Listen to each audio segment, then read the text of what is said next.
Romanos capítulo 1. Entre los años 2000 y 2011, por 10 años, hubo una serie en la televisión que tuvo bastante popularidad. Y era la serie de Smallville. Ustedes se acordarán, quizás algunos tuvieron la oportunidad de verlo. Es una serie que se basa en la vida de un adolescente, Clark Kent, conforme va descubriendo sus poderes y va llegando a ser el hombre que finalmente pues el mundo conocería como Superman. Y es interesante porque al final de muchos episodios, las últimas palabras que se escuchaban en una canción, que era como que la canción lema, decía así: "Somebody save me". Somebody save me. Significa algo así como que alguien me salve, que alguien me salve. Y creo que ahí encontramos, en esa frase, una razón por la fascinación que el hombre moderno tiene por los superhéroes. Porque en lo profundo de su ser, el hombre sabe que necesita que alguien le salve. El hombre sabe que necesita que alguien le rescate de esa cruda realidad en la que vive. Y por eso lo busca a veces como superhéroes, en cómics, en series, en películas, como incluso este mismo fin de semana, que no creo que es mera coincidencia que haya salido esa película en cines el fin de semana de la resurrección. ¿Por qué? Porque el hombre busca que alguien le salve. Lo curioso es que esa canción, "Somebody Save Me", que alguien me salve, realmente no es una canción que trate del tema de superhéroes, ni es un tema que trate del tema de alguna religión. Es un tema, una canción escrita por una banda desconocida llamada Remy Zero, cuyo éxito más grande fue que su canción fue escogida para ser la canción lema de Superman o de Smallville. Y lo interesante es que esa canción no trata superhéroes ni religiosidad, sino que se trata de un hombre que ha sido, o una mujer que ha sido abandonada por su ser amado, por su amor, y que su vida ahora ha quedado destrozada y está clamando por alguien que venga a salvarle. ¿Por qué lo menciono? Porque el hombre busca la salvación en superhéroes, el hombre busca la salvación en el romance y en el amor. Y podemos empezar a buscar muchos otros salvadores. Podemos empezar a buscar el salvador del dinero. Podemos encontrar el salvador de la carrera. Podemos encontrar la salvación del entretenimiento. Que alguien me distraiga para salvarme de mi cruda realidad. Que tenga dinero lo suficiente para encontrar salvación y protección y estabilidad en mi vida. Que mi carrera me salve y dé significado y sentido a mi vida. Que me salve una relación de amor que pudiera tener con alguien. Que me salve de esta cruda realidad. Y es interesante que el hombre moderno, aunque desprecia la idea de un Dios creador, todavía encuentra un profundo anhelo en su interior de que alguien le salve de sí mismo, le salve de su pecado, le salve de esa cruda realidad a la que se enfrenta, pero no sabe quién puede salvarle y sigue clamando que alguien me salve. Y el hombre es incapaz de salvarse a sí mismo. Sabe el hombre que es incapaz de salvarse a sí mismo y en medio de tanta confusión busca que alguien le salve, pero ¿quién le puede salvar? El amor, el dinero, la familia, la posición, la distracción, el entretenimiento, la religión. Muchos se postulan para salvar al hombre, pero ninguno de estos puede salvar al hombre.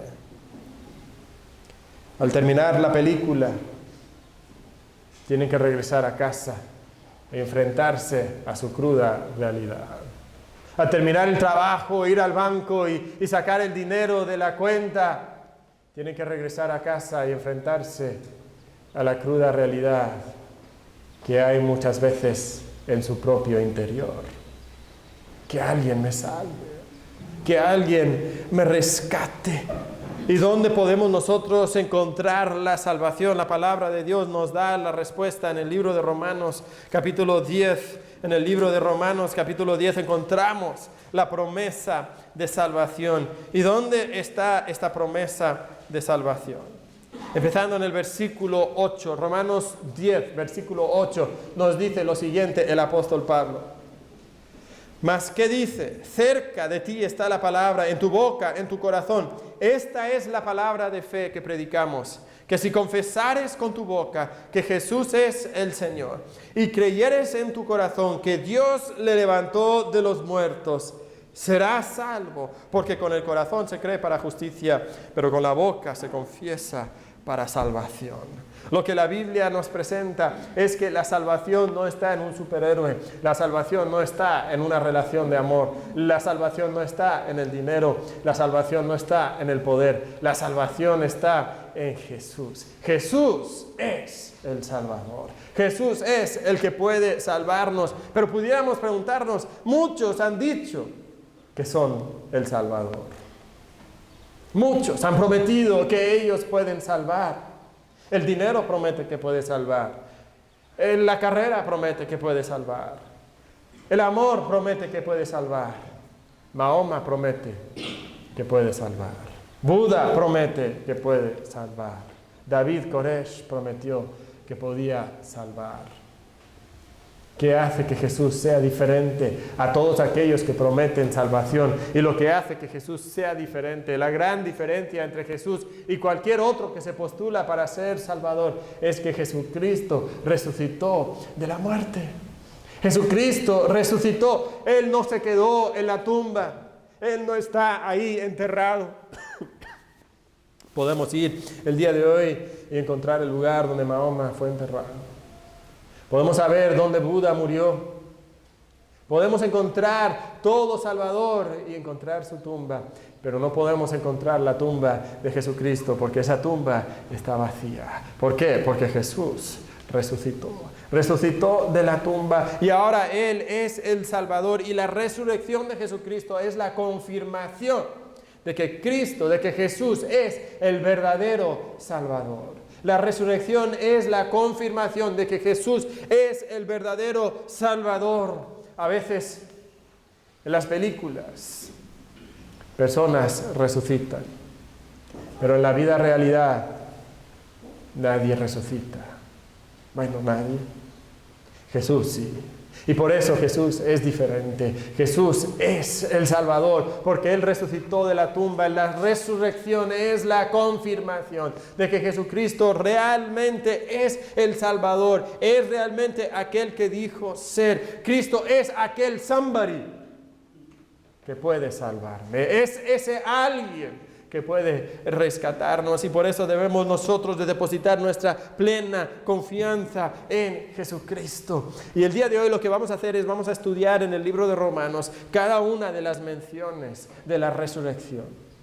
Y vamos a encontrar lo que la resurrección implica para nosotros y lo que la resurrección confirma para cada uno de nosotros acerca de Jesucristo. Jesucristo es el Salvador. Su resurrección lo confirma. Entonces vamos a ir al primer capítulo. Y desde el primer capítulo vamos a comenzar notando la importancia de la resurrección. Si notaron en Romanos capítulo 10 nos dice que sí, tenemos que nosotros creer que Jesucristo es el Señor, pero no solamente que es el Señor, sino que tenemos que confesar que Dios lo levantó de la muerte, que Él resucitó. Algo curioso que nosotros podemos encontrar entre los cristianos el día de hoy es que muchos de nosotros hablamos de la muerte de Jesucristo, pero no de la resurrección de Jesucristo. Pero la resurrección es una parte integral del Evangelio. Tenemos nosotros que verlo así. Y noten ahora lo que nos dice el apóstol Pablo acerca de la resurrección de Jesucristo y lo importante que es para nosotros. Y encontramos en el capítulo 1, versículo 4, que nos dice así el apóstol Pablo, hablando del Señor Jesucristo, como viene mencionando en el versículo 3, acerca de su Hijo, nuestro Señor Jesucristo, que era del linaje de David según la carne, que fue declarado Hijo de Dios con poder, según el Espíritu de Santidad, por la resurrección de entre los muertos. ¿Qué encontramos? Que la resurrección es la confirmación de la identidad de Jesucristo. La resurrección es la confirmación de la identidad de Jesucristo. Jesucristo vino a la tierra y no afirmaba ser solamente algún tipo de maestro religioso. Él afirmaba ser el mismísimo Hijo de Dios.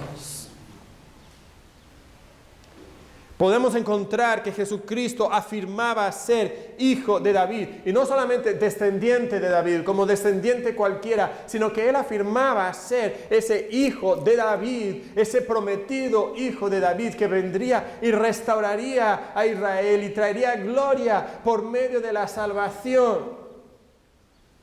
No era cualquier hombre, no era simplemente cualquier hijo de David. Por tanto, Jesús era ese hijo de la mujer. ¿Se acuerdan en Génesis capítulo 3, versículo 15, donde se nos dice que la simiente de la mujer vendría, un descendiente de Eva vendría y tomaría esa serpiente y pondría su pie sobre la serpiente y le pisaría la cabeza a Satanás? ¿Te acuerdas? Y Jesús afirmaba ser aquel que vendría para derrotar a Satanás y darle esa estocada de muerte a ese diablo. Y nos dice el apóstol Pablo en Romanos 1, 3 y 4 que Jesucristo confirma su identidad a través de su resurrección. Y de ahí en adelante nosotros incluso tenemos un título que para nosotros es como que lo más común. Es el Señor Jesucristo. Es el Señor Jesucristo. ¿Te das cuenta de lo que esas palabras significan? Es el Señor.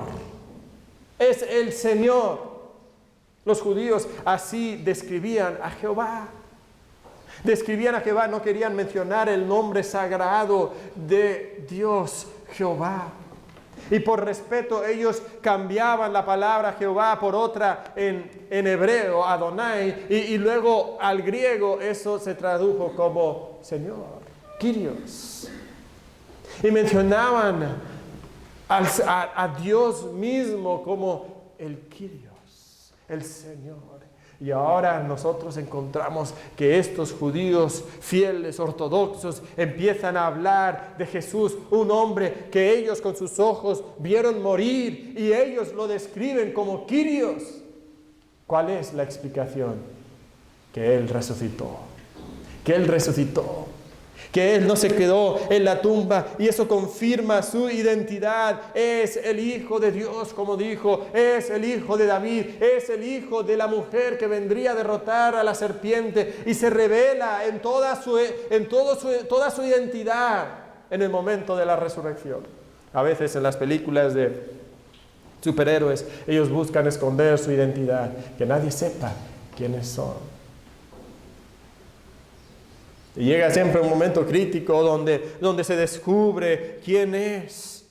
Pues el momento crítico para saber la identidad de Jesucristo se encuentra un domingo en la mañana, cuando llegaron esas mujeres a la tumba y encontraron que la piedra había sido removida y el cuerpo había desaparecido. Y esos ángeles que le dijeron, no está aquí, pues ha resucitado. Y es la confirmación de su identidad. Él es Señor. Él es el Mesías, el Cristo, ungido de Dios para venir y traer el poder de Dios sobre la tierra, para echar marcha atrás a la obra de Satanás. Jesucristo es quien dijo ser. Y lo sabemos por la resurrección de Jesucristo. Y hermano, sabe, si Jesucristo es el Señor, usted debe doblegar su rodilla delante de Él como Señor. Jesucristo preguntaba, ¿por qué me llamáis Señor, Señor? Y no hacéis lo que yo os digo. No me puedes llamar Señor y andar viviendo tu vida como tú quieres vivirla.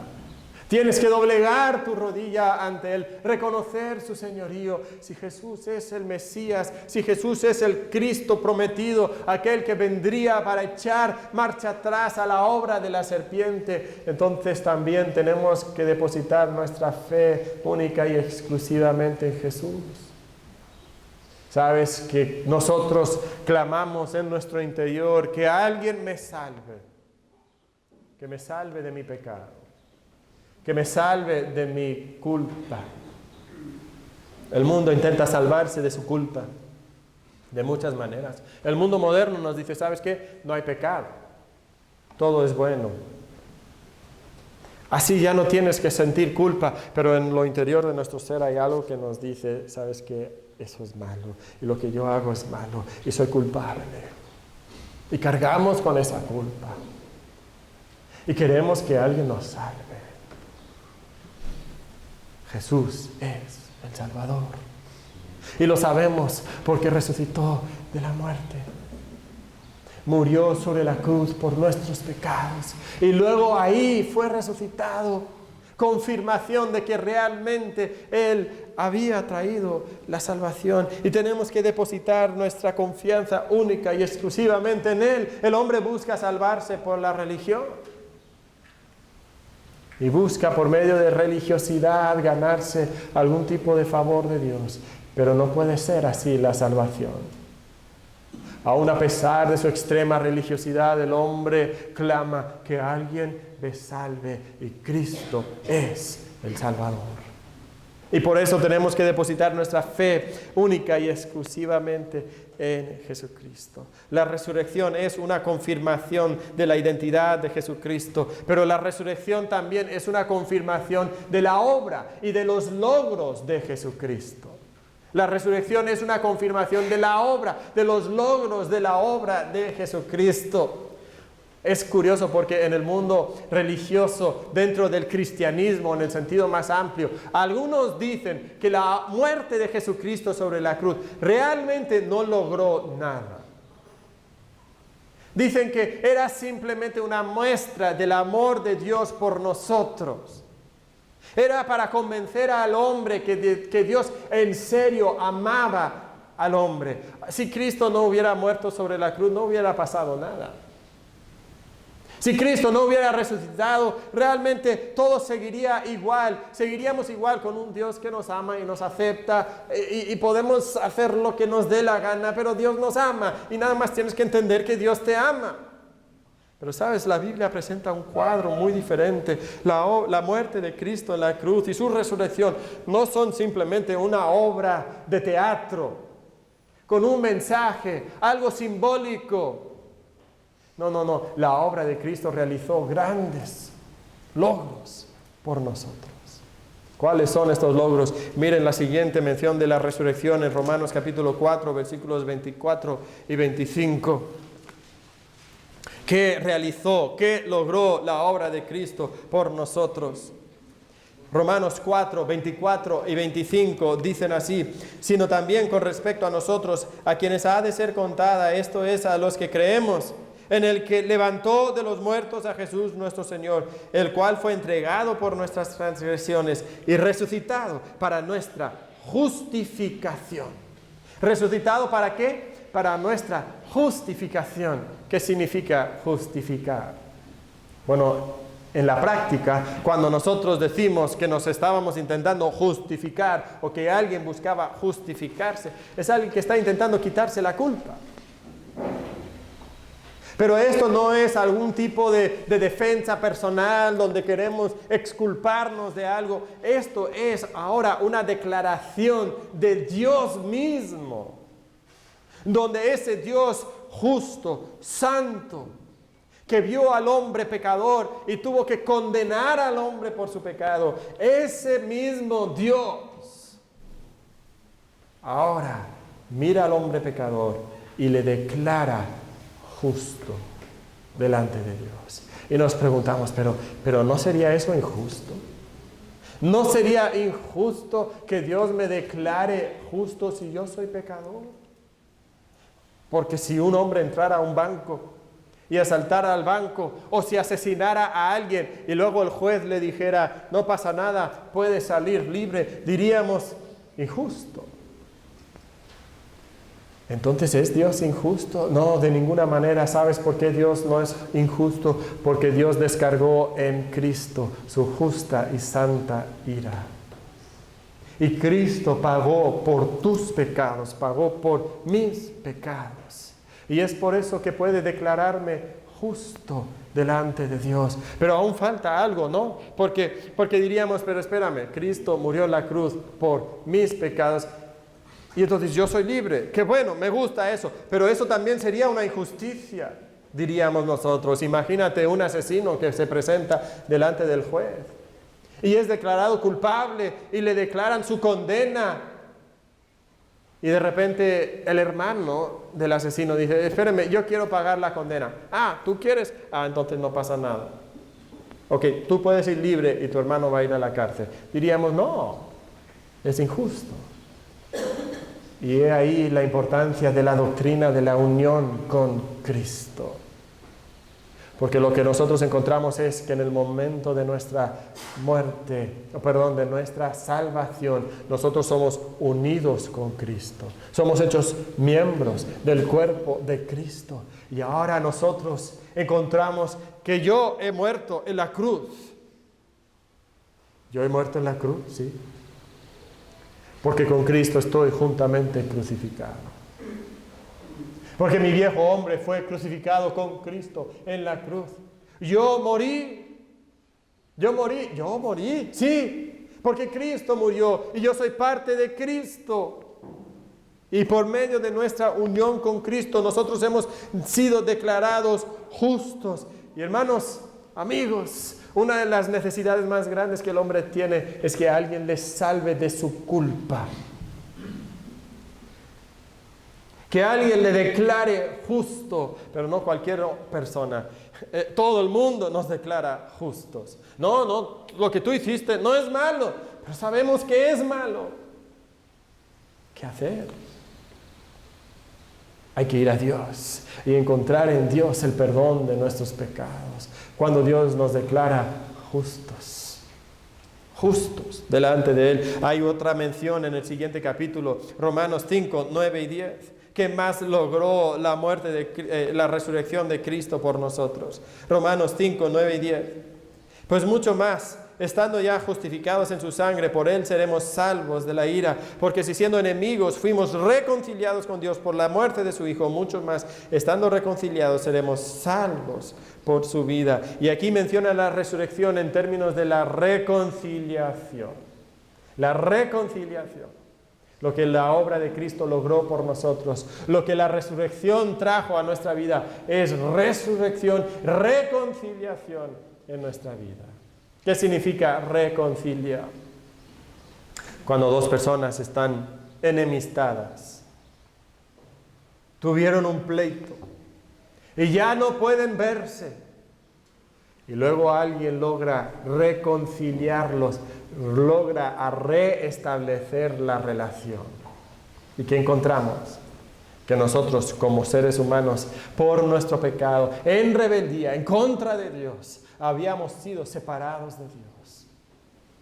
Pero por medio de la obra de Jesucristo, Cristo realizó por nosotros la reconciliación. Y ahora tenemos una relación restaurada con Jesucristo. Y el domingo de resurrección nos recuerda que nuestra relación con Dios ha sido restaurada, que ahora podemos entrar a la presencia de Dios, que hay acceso libre a Dios. ¡Qué bonita verdad! Reconciliados con Dios, el hombre clama que alguien le salve porque en su culpa siente que está bajo la ira de Dios, siente su necesidad de Dios. Que alguien le salve. Jesús le salva, porque Jesús en su resurrección trae reconciliación, no solamente justificación, sino reconciliación. Pero noten el capítulo 6. En el capítulo 6 nosotros tenemos también algo más. En el capítulo 6 nosotros tenemos liberación. Liberación, liberación del poder del pecado. Noten estos versículos, empezando en el 4, Romanos 6, 4. Porque somos sepultados juntamente con Él para muerte por el bautismo, a fin de que como Cristo resucitó también de los muertos por la gloria del Padre, así también nosotros andemos en vida nueva. Noten lo que Cristo te está diciendo. Tú puedes, si eres hijo de Dios, andar en una vida nueva, en una vida diferente. Sigue el versículo 5 diciendo, porque si fuimos plantados juntamente con Él en la semejanza de su muerte, así también lo seremos en la de su resurrección. Sabiendo esto, que nuestro viejo hombre fue crucificado juntamente con Él, para que el cuerpo del pecado sea destruido, a fin de que no sirvamos más el pecado. Porque el que ha muerto ha sido justificado del pecado. Y si morimos con Cristo, creemos que también viviremos con Él. Ahora, noten que ese vivir con Él no está hablando de la resurrección futura de nuestro cuerpo, sino está hablando de esta vida nueva que vivimos sobre la tierra. ¿Y qué nos está diciendo? Que hemos sido librados del pecado. Ahora, no quiere decir que el pecado ya no tiene influencia sobre nosotros. No quiere esto decir que nunca más la tentación va a parecer agradable. No quiere decir que nunca más vamos a caer. Pero lo que está diciendo es que esa dictadura, que ese dominio absoluto del pecado en nuestra vida ha sido quebrantado. Es por eso que puede decirnos en el versículo 14, porque el pecado no se enseñoreará de vosotros, pues no estáis bajo la ley, sino bajo la gracia. Es por eso que puede decir en el versículo 12, no reine pues el pecado en vuestro cuerpo mortal. ¿Por qué? Porque Cristo nos ha librado del poder del pecado. Cristo nos ha librado para que ahora nosotros vivamos en vida nueva. Y hermano, lo que Dios quiere para ti en este momento es que tú estés caminando en un estilo de vida que es diferente, que no se parece al estilo del mundo, que no está caracterizado por el pecado, que no es esclavo a las pasiones de la carne, sino que es libre del pecado. ¿Por qué? Porque Cristo en su resurrección nos libró del pecado, para andar en vida nueva. Ahora, este pasaje ya nos ha sugerido algo en el versículo 14. Nos dice que no estamos bajo la ley, sino bajo la gracia. Y en el capítulo 7 de Romanos encontramos que en la resurrección Cristo logró no solamente nuestra libertad del pecado, pero Cristo nos logró y realizó nuestra libertad de la ley. Mire Romanos 7, versículo 4. Así también vosotros, hermanos míos, habéis muerto a la ley mediante el cuerpo de Cristo, para que seáis de otro, del que resucitó de los muertos, a fin de que llevemos fruto para Dios. ¿Qué está diciendo? Que hemos resucitado y ahora ya no estamos bajo la ley, ya no estamos sujetos a la ley. Ahora, esto quizás a nosotros nos da, ok, ya no estoy bajo la ley. Pero espera un momento, ¿sabes lo que la ley decía? La ley decía que cada día teníamos que ofrecer un cordero, noche y mañana. La ley decía que en cualquier momento en que tú pecabas tenías que ir al templo y tenías que ofrecer un carnero para ser sacrificado. La ley exigía que tú siguieras cada uno de los más de 600 mandamientos de la ley. Y la ley te decía que si en una sola ocasión tú violaras la ley, debías morir.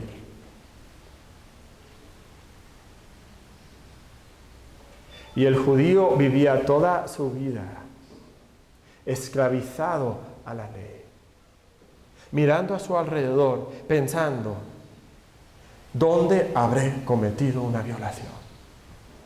¿Dónde habré cometido un pecado? ¿Tengo que ir a Jerusalén a ofrecer un sacrificio? ¿Y cómo voy a pagar por ese sacrificio? Habían otras cosas. Tenías que preocuparte por qué tocabas y a quién tocabas. No sea que tú te contaminaras y llegaras a ser inmundo. Y estabas preocupado. Pero hoy fui al mercado. ¿Soy inmundo o no? ¿Habré tocado la mano de alguien que era inmundo? Porque si él era inmundo, ahora yo soy inmundo. Y quizás Dios va a castigarme porque ahora estoy inmundo. Cristo te libró de la ley, de esa preocupación. Y sabes, esa idea de religiosidad por reglas continúa el día de hoy. La religión del hombre, cualquier religión del hombre, te dice, haz esto, haz esto, haz esto, haz esto. Y si haces estas cosas, entonces Dios te va a aceptar. Y entonces el hombre vive su vida preocupado, mirando a su alrededor, pensando, ¿habré sido lo suficientemente bueno? ¿Habré logrado el favor de Dios porque hice esto o hice lo otro? Y hermano, Cristo te salva de la ley. Te salva de tener que estar dudando y pensando, ¿Dios me acepta? A veces andamos con esa margarita, deshojando la margarita. ¿Me ama? No me ama. ¿Me ama? No me ama. Y así a veces andamos con Dios. ¿Me ama? Hoy me porté mal. No me ama. Pero me porté bien hoy.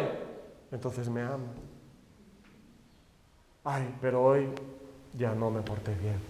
No me ama. Y no tenemos que tener esa actitud. No tenemos que temer ya más, porque Cristo nos libró de la ley, nos libró de la expectativa de que yo, por mi comportamiento, tengo que ganarme el favor de Dios. Cristo nos redimió de la maldición de la ley, hecho por nosotros maldición. Y ahora somos aceptos en el amado. Dios nos recibe porque Cristo cumplió con las justas demandas de la ley. Mira lo que dice Romanos 8, versículos 3 y 4. Romanos 8, 3 y 4. Porque lo que era imposible para la ley, por cuanto era débil por la carne, Dios enviando a su Hijo en semejante de carne, de carne de pecado y a causa del pecado, condenó el pecado en la carne, para que la justicia de la ley se cumpliese en nosotros. Pero no porque ahora andamos conforme a la ley o a la carne, no, porque andamos conforme al Espíritu. Hermano, Dios no está en el cielo mirándote,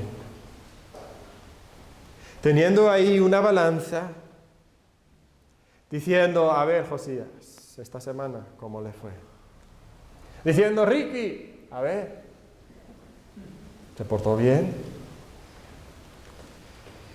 Si cae de este lado, no le amo, porque se portó mal. Ah, no, pero esta semana la hermana Damaris sí. Ella sí. A ella sí le amo. No.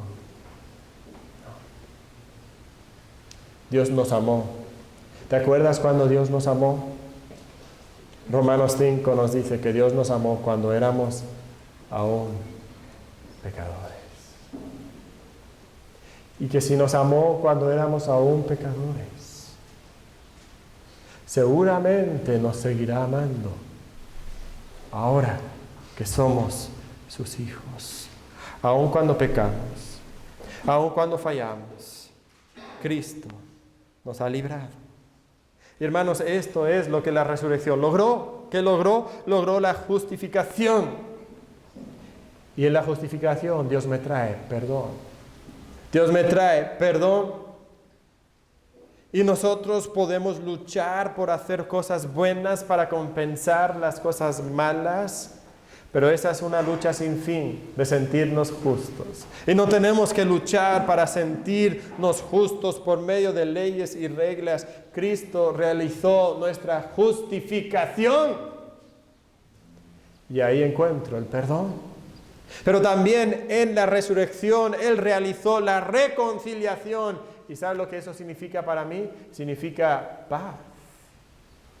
Paz para con Dios. Ya no hay condenación. Ya no hay temor porque he sido justificado y reconciliado y me trae paz. Mi relación interrumpida por el pecado con Dios es restaurada y ahora encuentro paz con Dios. Ya no tengo que temer que Dios me vaya a rechazar. Si yo he depositado mi fe única y exclusivamente en Cristo, no tengo que temer que Dios me vaya a rechazar porque Cristo me reconcilió. Y Cristo en la resurrección también me liberó. Y eso trae poder para mi vida, poder para vencer el pecado. Y cuando viene esa tentación, cuando viene ese antiguo dueño y te dice, tú antes te enojabas mucho, tú antes eras víctima del alcohol, tú antes tenías este otro pecado de pornografía, tú antes eras esclavo de cualquier otro pecado. Dios viene y te dice, no, ya no eres esclavo, porque Cristo te libró. Cristo te libró. Y en la resurrección Cristo logró mi liberación y me trae perdón y paz y poder. Y la resurrección de Cristo es la confirmación de su identidad, de que es el Hijo de Dios que trae salvación al hombre. La resurrección es la confirmación de la obra de Cristo y de sus logros por cada uno de nosotros, que me trajo justificación, reconciliación, liberación, pero la resurrección de Jesucristo también es la confirmación de sus promesas que Él ha hecho a cada uno de nosotros. ¿Qué tipo de promesas nos hizo Jesucristo? La verdad es que las promesas de Jesucristo que Él hizo a sus seguidores son bastante estrafalarias. Si las pensamos así como... O sea, ¿qué dirías tú si tu vecino viniera y te dijera, sabes que yo puedo hacer que tú resucites de la muerte?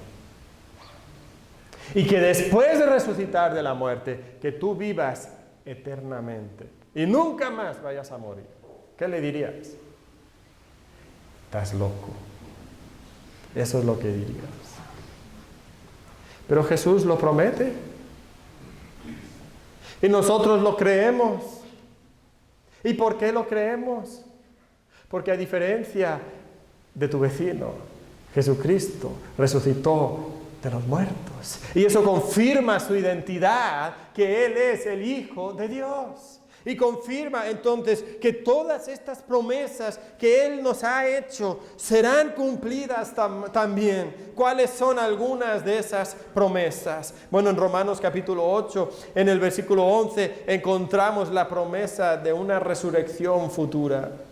Romanos 8, 11 dice, y si el Espíritu de aquel que levantó de los muertos a Jesús mora en vosotros, el que levantó de los muertos a Cristo Jesús, vivificará también vuestros cuerpos mortales por su Espíritu que mora en vosotros. ¿Qué está diciendo? Que si Dios resucitó a Jesucristo de la muerte, Dios te va a resucitar a ti también de la muerte si tú crees en Jesús. Esa es una promesa. ¿Y por qué la creemos? Porque Cristo también resucitó de la muerte. Miren los versículos 17 y 18. Mira otra promesa que nos da aquí. Versículo 17 nos dice, empecemos en el versículo 16. El Espíritu mismo da testimonio a nuestro espíritu de que somos hijos de Dios. Y si hijos, también herederos. Herederos de Dios y, qué frase más hermosa, coherederos con Cristo. Coherederos con Cristo. Coherederos con Cristo. Sentados en el trono a la diestra del Padre con Cristo. Herederos del mundo. Sí. Coherederos con Cristo. Si es que padecemos juntamente con Él, para que juntamente con Él seamos glorificados. Ahí está hablando, ¿qué? De la resurrección, de la glorificación. Y luego dice que sí, en este mundo vamos a sufrir aflicciones por el tiempo presente, pero no son comparables con la gloria venidera que en nosotros ha de manifestarse. Y no solamente en nosotros, sino que también en la creación. Pero aquí nos promete Jesucristo la resurrección de nuestros cuerpos para vivir para siempre con Dios. Y esto nos dice que es la resurrección ¿de qué? De nuestros cuerpos. A veces se nos olvida esto. A veces se nos olvida que nuestro cuerpo va a resucitar. No será igual al que tenemos, será un cuerpo glorificado, pero sí será un cuerpo parecido al que tenemos. Algunos dicen, ay, no. No, pero recuerden que será un cuerpo glorificado. ¿Se acuerdan de Jesús? Leímos hace un momento en Lucas cómo Jesucristo resucitó y no creían que era Él. ¿Y qué dice? No soy un fantasma. No es una existencia espectral. No, Jesucristo le dice, mira aquí. Mira dónde me penetraron los clavos. Mira aquí en mi lado, aquí todavía está la herida donde la lanza me traspasó. Todavía había continuidad con su cuerpo, pero era un cuerpo diferente. Era un cuerpo resucitado, era un cuerpo glorificado. Y esa es la promesa que Él nos da a cada uno de nosotros. Un día nuestro cuerpo será resucitado, pero no será el mismo cuerpo, será un cuerpo glorificado, un cuerpo libre de las limitaciones de nuestra carne. ¿Te imaginas nunca pasar hambre? ¿Te imaginas nunca estar cansado y necesitar dormir? Estas son limitaciones de nuestra carne. ¿Te imaginas nunca envejecer? Que nunca tu cuerpo se fuera deteriorando poco a poco y llevándote a la vejez con la expectativa segura de la muerte. Un día Cristo te librará de las limitaciones de tu carne, pero no solamente del hambre o del sueño o de la vejez, pero nos librará también de nuestro pecado. Nuestro cuerpo resucitado ya sin la naturaleza pecaminosa, sin esa esclavitud al pecado, sin la presencia, sin el poder del pecado, un día completamente librados del poder del pecado. Eso es lo que nos promete una resurrección gloriosa, puestos a la diestra del Padre, coherederos con Cristo. Y la resurrección confirma que esas cosas se van a dar en tu vida, en mi vida. Esto es lo que Dios va a hacer en cada uno de nosotros. Vivimos en un mundo caído, en un mundo roto. Yo estoy roto. Este mundo está roto. Las personas a mi alrededor están rotas. Pero un día Cristo lo compondrá todo. Un día todo se arreglará. Un día vendrán problemas. Un día vendrán las dificultades, pero un día Cristo las sanará todas. Y podemos pensar, mira, ¿sabes qué? Vivo en un mundo roto. ¿Y cómo sé que voy a lograr esa resurrección? ¿Cómo sé que me va a alcanzar a mí? Vivimos en un mundo roto. Yo estoy roto. ¿Cómo puedo tener seguridad y esperanza? Y sabes, en Romanos 8 hay otra mención de la resurrección. En el versículo 34 que encontramos esa mención. Nos dice así: ¿quién es el que condenará? Cristo es el que murió, mas aún el que también resucitó, el que además está a la diestra de Dios, el que también intercede por nosotros. ¿Sabes lo que la resurrección promete para nosotros? No solamente nos promete una resurrección a nosotros, pero también nos promete que entre aquí y la resurrección nos promete intercesión, que Cristo estará intercediendo por nosotros. Y sí, van a venir dificultades, pero Cristo está velando por nosotros. Sí, van a venir problemas que nosotros pudiéramos temer que nos van a separar de Dios y del amor de Dios. Pero nada nos puede separar del amor de Dios, porque Cristo resucitó e intercede por nosotros a la diestra del Padre. ¿Qué te pudiera separar del amor de Cristo? ¿Tribulación? ¿Angustia? ¿Persecución? ¿Hambre? ¿Desnudez? ¿Peligro? ¿Espada? No, pues yo creo que sí, eso me pudiera separar. Yo temería que esos me pudieran separar. ¿La muerte? Sí.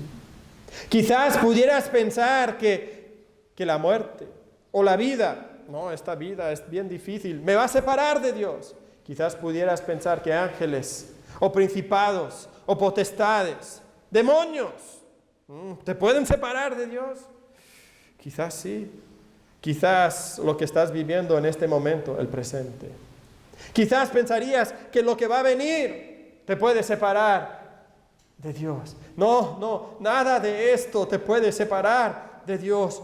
Por esto dice Pablo, por lo cual estoy seguro que ni la muerte, ni la vida, ni ángeles, ni principados, ni potestades, ni lo presente, ni lo porvenir, ni lo alto, ni lo profundo, ni ninguna otra cosa creada nos podrá separar del amor de Dios que es en Cristo Jesús, Señor nuestro. Nada nos puede separar del amor de Dios. Es por eso que el apóstol Pablo nos dice en el versículo 37, antes en estas cosas somos ¿qué? Más que vencedores. La resurrección es la promesa de una resurrección personal para nosotros también, por medio de una intercesión constante de Cristo para nosotros. Pero hay una mención más de la resurrección de Jesucristo. Lo encontramos en Romanos capítulo 14. Y en la resurrección nosotros también encontramos la confirmación de la instrucción de Jesucristo para nosotros. Y es curioso, Romanos 14:9 menciona la resurrección, versículo 9. Porque Cristo para esto murió y resucitó y volvió a vivir, para ser Señor así de los muertos como de los que viven. Ok, Cristo resucitó, es Señor. Todo eso ya lo hemos mencionado. Ahora, lo interesante aquí es el contexto en el que lo menciona. Porque el contexto en el que lo menciona, el apóstol Pablo está hablando de una controversia, de un debate en la iglesia. Estaban debatiendo algunos, bueno, hay carne que se ofrece a ídolos, ¿lo puedo comer o no? Ahora, lo interesante es que esto había causado división en la iglesia, se estaban peleando en la iglesia. ¿Puedes comer? No puedes comer. Es que tú eres liberal. No, es que tú eres legalista. Y había pleitos y divisiones en la iglesia sobre un tema bien debatido. Y es curioso porque yo hablaría de muchas cosas, pero ¿de qué nos habla Pablo? Nos habla de la resurrección. ¿Cómo? ¿Qué tiene que ver la resurrección? Bueno, en la resurrección Jesucristo se declara Señor. Y de ahí el apóstol Pablo extrae algunas aplicaciones para nuestra vida práctica dentro de la iglesia. ¿Y qué nos dice? Si Cristo es Señor implica dos cosas. Primero, implica tú no eres el Señor. Sí, ¿qué estás haciendo? Tú estás poniéndote como Señor y estás juzgando a todos los demás. Algunos juzgaban a los demás y decían, es que son bien liberales y es que mira cómo es que ellos comen y no deberían comer. Otros miraban a estos y decían, es que son bien legalistas y mira cómo los criticaban y cómo los atacaban por ser bien extremistas. Y el apóstol Pablo dice, espérame, tú no eres el Señor. Tú no puedes juzgar a tus hermanos y criticar y atacarlos. No, tú debes de amarlos, tú debes de aceptarlos. Pero también hay otra implicación que el apóstol Pablo destaca para nosotros, y es esta: si Cristo es Señor, tú vas a rendirle cuentas a tu Señor. Y destaca que nosotros tenemos que vivir nuestra vida para el Señor. Es por eso que dice en el versículo 8, pues si vivimos, para el Señor vivimos. Y si morimos, para el Señor morimos. Así pues, sea que vivamos o que muramos, del Señor somos. Por eso no puedes juzgar a tus hermanos, dice el versículo 10. No, ¿por qué? El versículo 12, de manera que cada uno de nosotros dará a Dios cuenta de sí. Y hermanos, nosotros tenemos que vivir nuestra vida reconociendo el señorío de Jesucristo. Vivimos en un mundo que enfatiza los derechos, la autonomía, que nadie me imponga nada a mí. Yo voy a hacer lo que a mí me da la gana. Y sabes, la Biblia dice algo totalmente diferente. La Biblia me dice, Cristo es mi Señor. Y yo debo doblegar mi rodilla y reconocer su señorío. Y si yo le llamo Señor, debo hacer lo que Él dice. Y tengo que reconocerle como el Señor resucitado que gobierna mi vida, controla mi vida. Y tengo que entregarle mis derechos y mis libertades y mis deseos y decir, no soy libre. ¿Libre del pecado? Sí. No libre para pecar. Libre de mi carne. Sí, ya no soy esclavo de mi carne, pero no libre para hacer mi libertad una excusa para pecar, para mi carne. No, tengo que vivir bajo el dominio amante y bondadoso de mi Señor. Tengo que vivir en amor y compasión para con mis hermanos. ¿Y de dónde aprendemos eso? De la resurrección. Qué curioso. Que aún en la resurrección encontramos una lección tan práctica para nosotros, para nuestra vida el día de hoy, de cómo debemos de vivir dentro de la iglesia, sin juzgar, sin atacar, sin condenar, sin dividir, en amor, por lo que Cristo hizo. Eso es lo que la resurrección nos instruye a nosotros. Y hermanos, hemos escuchado el día de hoy que Cristo ha resucitado. Y confirma para nosotros que Él es el Salvador. El mundo clama diciendo que alguien me salve de mi maldad, que me salve de mi culpabilidad. ¿Lo busca dónde? Pues en el dinero, en el placer, en sus deseos, en el amor, incluso hasta en superhéroes ficticios que le salvan de enemigos ficticios. Cuando hay un Salvador real, que nos salva de enemigos reales, que nos salva de las dificultades reales.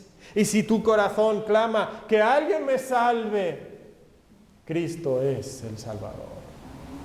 Y la resurrección confirma que Cristo es el verdadero Salvador. Y por eso tenemos que poner nuestra plena confianza en Cristo. Tanto antes de la salvación, si estás aquí el día de hoy y nunca has entregado tu vida a Jesús como Señor, como aquel que es realmente tu Salvador, el día de hoy le invito a que usted diga a Cristo, tú eres mi Salvador, mi único Salvador. Mi religiosidad no me salva. Mi bondad personal no me salva. Solo Cristo me puede salvar. Que usted le entregue su corazón a Jesucristo, que doblegue sus rodillas y le reconozca a Jesús como Señor y Cristo. Pero si eres ya hijo de Dios, si ya has entregado tu vida a Dios, sabes, todavía tienes que doblegar tu rodilla ante Él como Señor y Cristo. Todavía tienes que entender que Él te ha librado del pecado. Todavía tienes que entender que Él te ha justificado y tú ya no tienes que ganarte el favor de Dios por tu rendimiento espiritual. Tú tienes que entender que Cristo te ofrece el perdón de tus pecados libremente después de que has fallado. Él todavía te acepta y te recibe. Tienes que entender que debes vivir en amor, sin juzgar y criticar y atacar a tus hermanos. ¿Por qué? Porque Cristo resucitó y es la confirmación de su identidad y es instrucción para nosotros en nuestra vida. Y hermanos, la gran realidad es esta: Cristo resucitó. Hay momentos en la historia del hombre que han marcado el rumbo de la humanidad. Podemos pensar y mirar hacia atrás y ver eventos tan grandes como la Segunda Guerra Mundial. Quizás más recientemente, un evento que quizás marcó nuestro mundo más que cualquier otro fue el 11 de septiembre y todo lo que desencadenó el 11 de septiembre. Podemos mirar nuestro mundo y ver cómo ha cambiado todo en los últimos años con el teléfono y las tablets. Podemos decir, todo esto ha cambiado el mundo, pero ¿sabes qué? No mucho ha cambiado. El hombre sigue siendo pecador, culpable delante de Dios, con su corazón todavía clamando que alguien me salve. Y Cristo es ese Salvador. Fue a la cruz, murió, pero no murió y no se quedó ahí solamente. Al tercer día resucitó. Y confirma todo lo que la Biblia dice acerca de Él. Y ofrece esperanza para cada uno de nosotros. Cristo es el Salvador. Su resurrección lo confirma. Deposita tu plena confianza en Cristo para que Él te salve de esa vida cruda, real, en la que tú vives. Padre, gracias por Cristo. Aquel que resucitó de la muerte, murió sin merecerlo por mis pecados y resucitó de la muerte para confirmar la justificación, la reconciliación, la glorificación, las promesas que tú has hecho para nosotros, para instruirnos en nuestra vida, para identificarse claramente. Y Padre, hoy doblamos la rodilla en adoración y decimos: Jesús, creemos en ti. Solamente en ti creemos. Jesús, te reconocemos a ti como único Señor y Salvador. Y Jesús, pedimos que tú nos salves. Si hay alguien aquí que nunca ha depositado su fe en Cristo, que hoy sea día de vida espiritual para esa persona, que entregue su vida a Cristo. Y Padre, si nosotros, que ya lo hemos hecho, si nosotros pudiéramos recordar la resurrección y vivir cada día a la luz de la resurrección, ¿de cuántos problemas y pecados nos salvarías? Padre, creemos en ti. Creemos en Jesús como Cristo y Señor resucitado. Cámbianos, cambia nuestra vida por lo que Cristo hizo por nosotros. En el nombre de ese Jesús resucitado pedimos esto. Amén.